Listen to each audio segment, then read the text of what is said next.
মুসা আলাইহিস সালাম ফেরাউনের বাবুর্চিকে এক থাপ্পড় মারলেন রেগে মেগে। উনি থাপ্পড় মারছিলেন আদব শিক্ষা দেওয়ার জন্য, কিন্তু বেচারা সাথে সাথে মরে গেছে।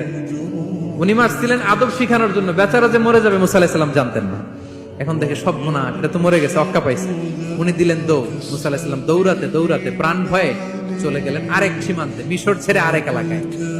যে দেখে কিছু লোক ধাক্কাধাক্কি করে তাদের উটগুলোকে পানি খাওয়াচ্ছে, আর দুইটা মেয়ে পাশে চুপ করে বসে আছে। উনি বুঝতে পারলেন মেয়েগুলো এই ইয়াং ছেলেদের সাথে ধাক্কাধাক্কি করে টিকতে পারবে না। উনি এগিয়ে গেলেন, বললেন তোমরা পানি খাওয়াবা উটদেরকে? হ্যাঁ খাওয়াবো, আসো।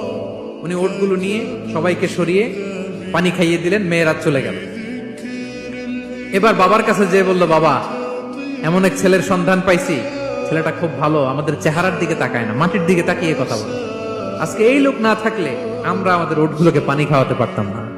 আর ভিনদেশি লোক, আমরা চিনিও না। ইন্না খায়রা মান